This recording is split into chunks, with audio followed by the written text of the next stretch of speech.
Guys, nag-uumpisa na kami magtanim dito. Ayan, oh. Ito na may mga lalagay namin sa buti na Wilkins, yung mga talong yan. Ayan, mabaliktad. Tapos dito, yan, dahil sa area na yan, tataniman namin yan. Tapos ito na yung mga itatanim namin. Napula ng talong, kamatis. Yan sila talbos, oh. Sili. Kasi yung ano niya na okra yung sa ilalim. Yung kamatis pa din, pasili. Dami yan. Dito lalagyan namin ng harang. Tayo nyo lang yung aming tanim serye. Lalagyan namin ng harang yan. Kasi maraming hype dito yan. Mga manok, bibi. Yan yung harang ng area na yan. Yung huli namin tatanim yung ampalaya. Yan. Sa huli na namin tatanim ang ampalaya.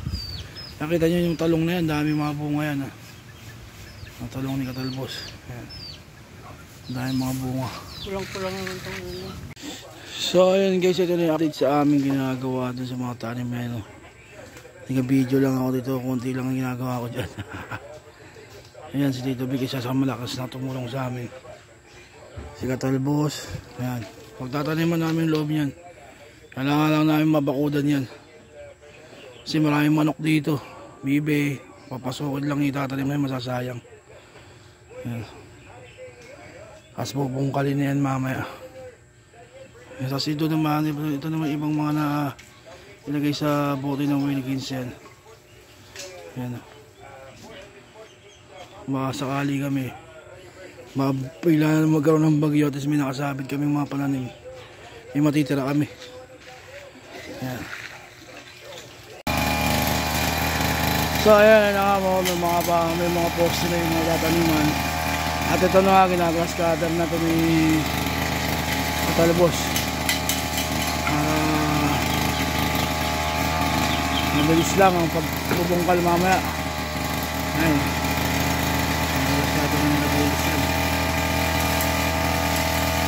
Bakit ako pa nagtatrabaho? So ayan na po yung update sa aming taniman na ginagawa ni Katalbos sa kanil dito bigyan. Ayan. Ayan, malawang na yan. Binubungkal na nga ni Insan yan, oh. Ayan. May mapupulot na ano. Pwede ba yan? Lalagay, hanggang sa mapuno.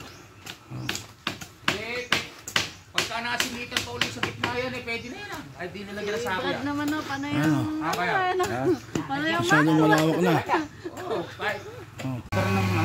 So ayun na po yung update sa ating taniman. Ayan, nabakuran na po namin para nakapasok ng bibili na sige patapos yung bakod niyan. Mabakuran na yung ilalim para hindi sila makapasok pag may tanim na kami dyan. Sayang kung sisirain lang nila. Ayaw na din namin ikulong yung mga hayop. Kawawa naman. Ayan. Vic, si Karoy, si Tito Vic. Ang mga number 1 katulong ko dito, si Katalbos, si Katagay. So papusigilin namin kung tayo na update na lang namin lagi ngayon sa kung ano yung mga itatanim namin dito. At ayan, nagbubungkal na ng lupa yan, no?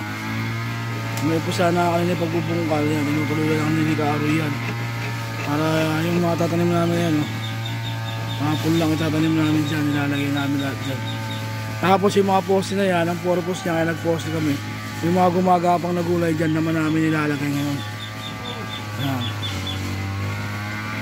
Tapos ito na po yan. Ayan, oh. Ayan, kaluwag lang muna. Yan lang muna yung kakayanin ng budget namin magtanim dyan. Yan muna. Tapos yung mga nakasabit na nandun, yung mga nakasabit dun. Ayan, si Tito Vic walang tigil sa pagputol ng kawayan. Yung sigaro yung binubungkal na yung mga lupa.